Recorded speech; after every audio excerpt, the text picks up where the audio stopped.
Bapak, Ibu, dan saudara-saudari yang dikasihi dan mengasihi Tuhan kita Yesus Kristus, Shalom. Bersama dengan saya, Pendeta Aji Santoso Mita Limpah, Resort GKI Puruk Jauh, akan mengajak kita dalam pembacaan dan perenungan dari kebenaran firman Tuhan yang sesuai dengan Almanak Nas Gereja Kalimantan Evangelis, yaitu 1 Korintus pasal yang kedua, ayat yang ke-1 hingga ayat yang ke-11.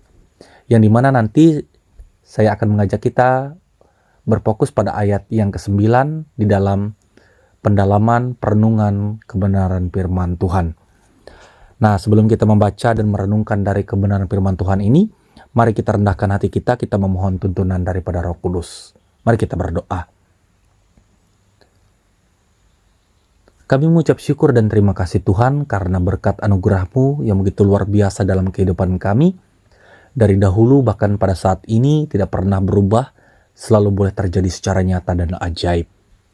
Ya Bapa Tuhan Yesus Kristus, sebentar lagi kami akan membaca dan merenungkan dari kebenaran firman-Mu. Mari Tuhan nyatakan roh hikmat, kebijaksanaan, kepintaran, akal budi kepada kami, supaya kami boleh memahami, merenungi, terlebih kami boleh melakukan dan menerapkannya dalam kehidupan kami sebagai pondasi iman dan pengharapan yang teguh di dalam Tuhan. Berfirmanlah kepada kami ya Bapa, karena kami anak-anak-Mu, hamba-hamba-Mu siap untuk membaca, merenungkan, terlebih kami ingin melakukannya. Hanya dalam dan oleh Yesus Kristus Tuhan dan Juru Selamat kami berdoa dan memohon. Amin. 1 Korintus pasal yang kedua, ayat yang ke-1 hingga ayat yang ke-11, di bawah judul perikop Hikmat yang Benar. Demikian bunyi firman Tuhan.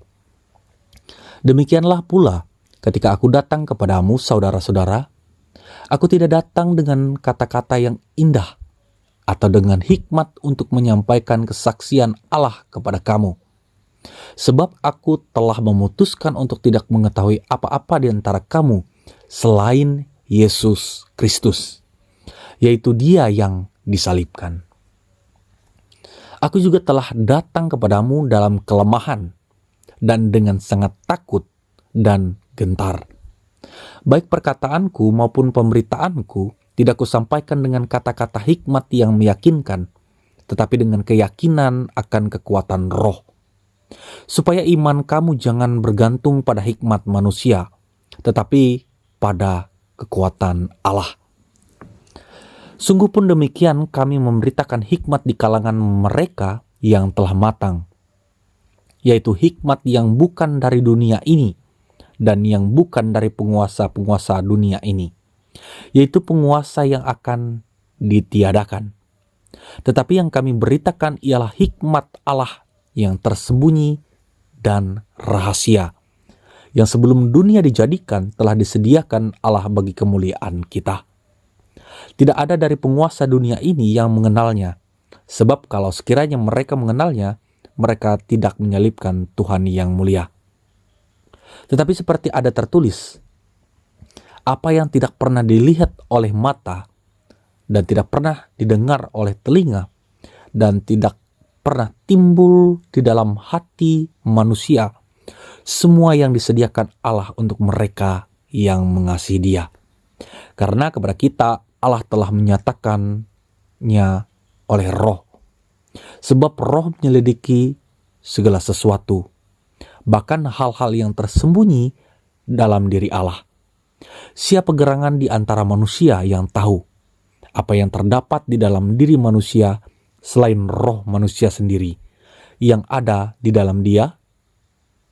Demikian pula lah tidak ada orang yang tahu apa yang terdapat di dalam diri Allah selain roh Allah. Sedemikian bunyi dari kebenaran firman Tuhan. Amin.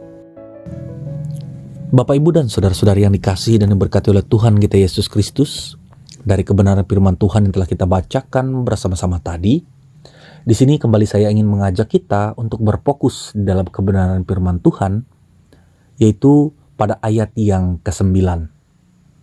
Yang akan saya bacakan kembali, demikian bunyi firman Tuhan. Apa yang tidak pernah dilihat oleh mata dan tidak pernah didengar oleh telinga dan yang tidak pernah timbul di dalam hati manusia. Semua yang disediakan Allah untuk mereka yang mengasihi Dia.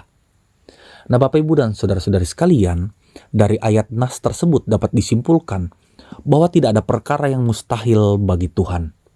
Bahkan yang tidak pernah dilihat oleh mata, tidak pernah didengar oleh telinga, dan tidak pernah timbul di dalam hati kita. Itu yang disediakan Tuhan bagi orang-orang yang percaya kepadanya. Nah, Tuhan berkata kepada Salomo dalam 1 Raja-Raja pasal yang ketiga ayat yang ke-13. Dan juga apa yang tidak kau minta aku berikan kepadamu, baik kekayaan maupun kemuliaan. Sehingga sepanjang umurmu takkan ada seorang pun seperti engkau di antara raja-raja. Nah, Bapak, Ibu, dan saudara-saudari sekalian, mengapa Salomo mendapatkan berkat lebih dari Tuhan? Itu ada dua hal yang dapat kita pelajari.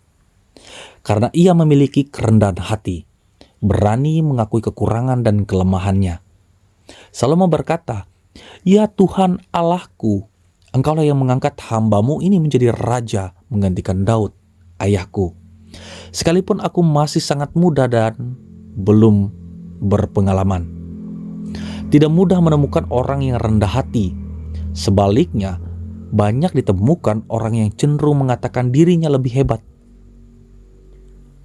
Banyak juga yang mengatakan dirinya lebih pintar daripada orang lain. Gerejanya tidak akan maju jika ia tidak melayani di situ. Perusahaan tempatnya bekerja tidak akan menjadi besar dan berkembang tanpa dia, dan sebagainya. Bukankah sikap seperti itu menunjukkan bahwa kita ini adalah orang yang sombong?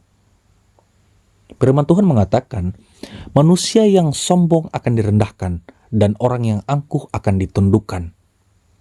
Orang yang sombong adalah lawan Allah. Nah, Bapak, Ibu, dan saudara-saudari sekalian, oleh karena itu, rendahkanlah dirimu di tangan Tuhan yang kuat, supaya kamu ditinggikannya pada waktunya. Karena Tuhan kita adalah Tuhan yang besar, dan bagi Dia tidak sulit untuk memberkati kita. Yang kedua, yang juga dapat kita pelajari, kita renungi, dan kita teladani dalam kehidupan kita dari firman kebenaran ini dan dari Salomo adalah karena ia hidup sesuai dengan jalan yang Tuhan tunjukkan. Itu bisa kita bandingkan, kita baca pada 1 Raja-Raja pasal yang ketiga ayat yang ke-14. Dengan hikmat itu Tuhan memerintahkan Salomo untuk hidup dalam ketaatan. Sini kita garis bawahi, hidup dalam ketaatan. Artinya, kalau sudah menerima apa yang kita doakan, gunakan itu untuk kemuliaan nama Tuhan. Entah itu waktu, tenaga, talenta, karunia yang Tuhan berikan, hendaklah memuliakan dan memaksimalkan untuk kemuliaan namanya. Bapak, Ibu, dan saudara-saudari yang dikasihi dan mengasihi Tuhan kita Yesus Kristus, marilah kita belajar dari kebenaran firman Tuhan dari 1 Korintus pasal yang kedua ayat yang ke-9 ini, dan marilah kita juga boleh belajar dan teladani dari Salomo dalam kehidupannya. Jadilah pribadi yang selalu rendah hati dan selalu mengandalkan Tuhan di dalam kehidupan, dan jadilah pribadi yang penuh hikmat daripada Tuhan, dan mintalah hikmat itu daripada Tuhan sehingga hidup kita boleh selalu diberkati dan kita dapat menjadi berkat bagi orang banyak. Biarkanlah firman Tuhan ini boleh menguatkan iman dan pengharapan kita hari lepas harinya. Tuhan Yesus memberkati. Mari kita rendahkan hati kita, kita bersatu dalam doa, kita berdoa. Kami mengucap syukur dan terima kasih Tuhan karena penyertaan dan pertolongan-Mu, berkat-Mu yang begitu nyata boleh terjadi dalam hidup kami. Dan semuanya boleh terjadi secara ajaib. Ya Bapa Tuhan Yesus Kristus, pada saat ini kami mengucap syukur karena firman kebenaran-Mu boleh kami baca, boleh kami renungkan bersama-sama. Biarkanlah kebenaran firman-Mu ini tidak berlalu begitu saja, melainkan boleh tertanam di dalam setiap hati dan pikiran kami, sehingga kami boleh menerapkannya dan melakukan sesuai kehendak-Mu. Begitu juga ya Bapa, mampukan kami untuk melakukan dari kebenaran-Mu itu. Tuhan Yesus Kristus, pada saat ini kami hendak menaikkan doa syafaat kami. Kami ingin berdoa kepada bangsa negara kami, Indonesia. Mari Tuhan boleh berkati, mari Tuhan boleh topangkan tangan kepada bangsa negara kami ini, sehingga kami boleh hidup dalam kesejahteraan, kami boleh hidup dalam kemakmuran, terlebih kami boleh hidup dalam damai sejahtera. Begitu juga para pemimpin-pemimpin kami yang telah diberikan kepercayaan dan telah ditunjuk untuk setiap tugas dan tanggung jawab mereka. Tuhan boleh berkati, urapi, nyatakan hikmat kebijaksanaan yang boleh datang daripada Tuhan saja, sehingga dalam setiap tugas tanggung jawab mereka boleh melakukannya dengan baik, sehingga begitu banyak orang boleh merasakan dampak yang baik pula. Ya Bapa Tuhan Yesus Kristus, pada saat ini juga kami hendak naikkan doa kami kepada gerejamu dimanapun berada, terkhususnya gereja Kalimantan Evangelis. Di dalam setiap visi dan misi, setiap pelayanan yang telah dilaksanakan dan yang hendak dilakukan, mari Tuhan boleh berkati semuanya, sehingga gerejamu ini boleh menjadi garam dan terang di tengah-tengah dunia ini. Dan melalui gerejamu ini juga begitu banyak orang semakin rindu, semakin haus dan lapar untuk memuliakan nama Tuhan. Begitu juga ya Bapa, tidak lupa kami ingin berdoa kepada para pelayan-pelayan-Mu, dari para pendeta, evangelis, penatua, diakon, pikaris, guru agama, guru sekolah minggu, dan siapapun mereka yang menyerahkan hidup dan kehidupannya untuk melayani Tuhan. Mari Tuhan boleh berkati, nyatakan kesehatan, kekuatan, umur panjang, hikmat, kebijaksanaan, dan berkat-berkat yang senantiasa boleh selalu tercurah. Terlebih umur panjang bagi mereka, sehingga mereka dalam pelayanannya boleh tetap senantiasa selalu dilaksanakan dengan baik dan penuh rasa tanggung jawab, sehingga melalui mereka juga akan banyak orang-orang semakin tertarik, semakin rindu, semakin haus dan lapar di dalam kebenaran Tuhan. Ya Bapa Tuhan Yesus Kristus, pada saat ini juga kami hendak naikkan doa kami.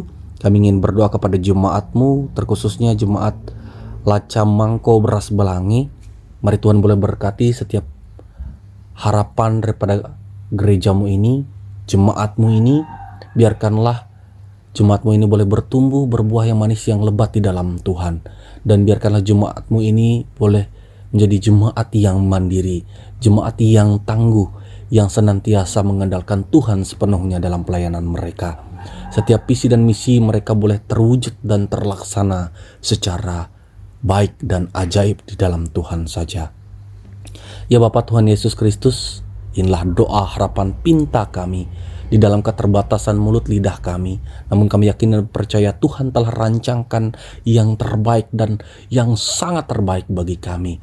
Maka daripada itu ya Bapa, siapkan hati, pikiran, hidup dan kehidupan kami, supaya kami boleh melakukan kehendak-Mu dengan penuh hikmat yang datang daripada Tuhan saja.